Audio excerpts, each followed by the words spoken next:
Fala pessoal, tudo bem? Sejam bem-vindos a mais um vídeo aqui da Trading com Dados. Hoje a gente vai falar sobre um assunto bastante polêmico que populou os jornais aí, os sites de internet, sites de informação que foi o case, né, das lojas americanas. Para você que não acompanhou, as americanas, o ACO, anunciou que houve um suposto erro, né? Uma suposta fraude contábil dentro dos balanços das lojas americanas da ordem de 20 bilhões de reais. E para entender um pouquinho mais sobre isso, eu trouxe aqui o balanço para a gente analisar e entender qual que é o erro de contabilidade que houve ali durante esse case. Vamos dar uma olhadinha lá. Bom, pessoal, estamos aqui olhando agora o balanço patrimonial das lojas americanas, tá? O último disponível lá no site deles, o trimestre aqui, 30/9/2022, fim do terceiro trimestre. Então, tá? Estamos olhando aqui diretamente já a conta do balanço patrimonial, tá? Então, o que que ocorreu? Ah, dentro, dando uma explicação um pouquinho melhor sobre o que ocorreu aqui com o caso, né? Existia uma operação dentro das lojas americanas que chamava risco sacado. O que que era o risco sacado? Tá? Eles compravam do fornecedor a prazo, tá? E o fornecedor ele recebia um pouco menos do que ele deveria receber, mas recebia tudo à vista, tá? E quem fazia o intermédio dessa operação era uma instituição bancária, ok? Então, já entendendo o que que é o risco sacado, a gente vai entender agora qual que foi o erro contábil. Tá? Notem que aqui a gente tem essa conta de fornecedores aqui, tá? Isso é o que eles têm que pagar a prazo ou o que eles têm que pagar para os fornecedores. Só que é o seguinte, quando você faz essa operação de risco sacado, né, ele existe um desconto ali para o cara receber um pouco antecipadamente, por isso essa é uma operação que ela gera juros, tá? E o que estava sendo feito de errado aqui? Ao invés de ser contabilizado, né, como dívida de curto prazo e ser jogado isso lá na DRE, né? Vamos olhar aqui a DRE aqui agora. Aqui em despesas financeiras, esses juros, tá? Ele estava sendo deduzido, tá? Aqui da conta de fornecedores, tá? E isso me parece que não foi feito durante a call lá, o Sérgio Rial, que ele é ex-CEO do Santander, né? E estava agora nas lojas americanas, agora já é ex-CEO das lojas americanas também. Ele comentou que esse erro ele já estava sendo esse erro de contabilização já estava sendo feito há algum tempo. Eles estimam aí que de 3 a 4 anos, entretanto, pode ter sido feito até além disso, tá? Qual que é o problema disso? Se vocês olharem aqui novamente na demonstração do resultado do exercício, né? A despesa financeira, né, ela vai acabar interferindo no lucro por ação ou no lucro líquido da empresa, né? Uma vez que essa despesa financeira ela é maior do que ela deveria ser, o lucro da empresa ele vai ser deduzido. Portanto, a gente também tem aí uma questão da remuneração dos executivos, né? Os executivos são remunerados nessas empresas por desempenho. Então, uma vez que eles têm um lucro mais alto do que deveria ter, ele ganha mais bônus. Ao passo de que, quando você tem um lucro menor do que você deveria ter, você vai ganhar menos bônus. Então, existe ainda essa questão de conflito de interesse, né, dentro dessa questão das lojas americanas. Então, só para recapitular, risco sacado, ao invés de jogar esse negócio, né, aqui em despesas financeiras, ou seja, os juros dessa operação na despesa financeira, eles estavam deduzindo, era uma conta redutora, né, que a gente chama em contabilidade, na conta dos fornecedores, tá? Isso gerou uma distorção no resultado da empresa. O ACO afirma aí que aproximadamente nos últimos 3 ou 4 anos, entretanto pode ter sido mais, eles estimam 20 bilhões, entretanto acredita que também pode ser um valor superior a isso. Isso gerou o CEO pediu demissão, o CFO pediu demissão e agora as últimas notícias que nós temos é que eles entraram com uma medida cautelar na justiça para que os bancos não consigam executar as dívidas, porque existe mais uma questão aqui, tá, pessoal? Vou colocar aqui para vocês verem, que são os covenants, tá? O que acontece? Quando a empresa ela tem um empréstimo e financiamento com o banco, eles fazem alguns acordos com o banco para que eles possam cumprir, eles consigam pagar essas dívidas, né? Então, a covenant, ela é um acordo desse, né? Ou seja, a empresa chega lá, assina um contrato com o banco falando que ele vai deixar a sua relação, por exemplo, EBITDA, dívida, né? Dentro de um patamar X%. Normalmente é por boa convenção, né, é transparente da empresa colocar quais são esses indicadores de covenants, tá? Aqui eles simplesmente citam que existem esses covenants, mas não falam quais são os indicadores que estão guiando esses contratos. Porque a partir do momento que a empresa estoura esse teto do indicador ali que ela falou, por exemplo, agora a dívida líquida da empresa ela vai subir, né, mais do que deveria ser, justamente porque eles vão precisar fazer essa realocação das contas ali, tirar do fornecedor, passar para a dívida de curto prazo, acertar a demonstração de resultado do exercício. Com isso, a dívida da empresa sobe, provavelmente esse teto do covenant vai ser estourado e aí o banco pode executar a dívida de uma vez, depende de cada contrato como que funciona. Tá? Então aqui a gente tem os valores das dívidas dos financiamentos, né, os prazos de vencimento que eles têm para pagar. Aqui em 30 de setembro são 6,5 bi, só que entretanto, né, a, a gente tem aqui, a gente não tem as cláusulas desses covenants aqui, né? Isso é uma boa prática de ser colocado. Aqui eles também têm cláusulas de cross default. Cross default é quando você mais um contrato que ele tem com o banco, quando não tem dinheiro para pagar uma dívida, algumas serão preferidas na hora da execução, tá? Então, como não tem informação, a gente não pode inferir mais nada dessa questão dos covenants, além do que, assim, 100% dos casos existem indicadores relacionados à dívida, tá? E com certeza com essa nova contabilidade das lojas americanas, a dívida de curto prazo vai subir.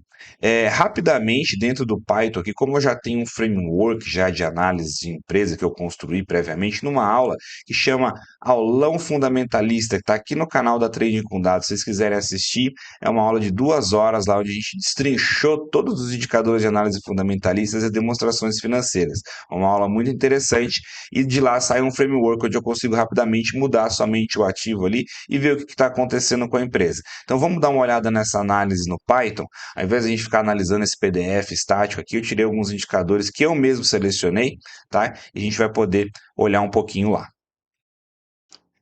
Bom, pessoal, agora estamos aqui com os indicadores, com a análise fundamentalista, tá, das lojas americanas. Então, essa análise aqui, ela tem duas partes. A primeira a gente pega aqui da biblioteca Fundamentos, tá, e a gente traz comparativo com as empresas que são mais próximas ali das lojas americanas. Coloquei aqui Magazine Luiza e Via Varejo, tá? E também do Yahoo Finance a gente traz alguns dados diretamente do balanço da empresa, tá, dos últimos trimestres, para a gente fazer tanto uma comparação do que está acontecendo com a empresa, né, a história que está acontecendo na empresa e a história que está acontecendo também no setor, para ver se a empresa não está muito distante das outras empresas ali que são pares delas, são concorrentes, tá? Então lembrando que a análise fundamentalista, além de você ter, né, um indicador que ele vai trazer uma medida quantitativa para você poder comparar tanto o que está acontecendo com a empresa como com o que está acontecendo com as empresas do setor que essa empresa está inserida, tá? É muito interessante que você analise ali o histórico também do que vem acontecendo para que esses dados eles contem uma história, né? Então a análise fundamentalista ela mescla tanto essa parte, vamos dizer assim, qualitativa, né? Você que é o analista está fazendo a análise ali também, mas também você consegue ter os indicadores de maneira quantitativa. Então, como eu disse anteriormente, biblioteca Yahoo Finance e a biblioteca Fundamentos, tá? Esse código aqui, pessoal, é muito parecido com o código que a gente utilizou no aulão fundamentalista, um vídeo aqui de quase 2 horas que a gente tem no canal aqui da Trade com Dados, onde a gente explica todos os demonstrativos financeiros, como que é formado os indicadores, como são formados os indicadores fundamentalistas. Recomendo muito que você corra aqui no canal e dê uma olhada nesse aulão, tá? Então vamos lá, pessoal.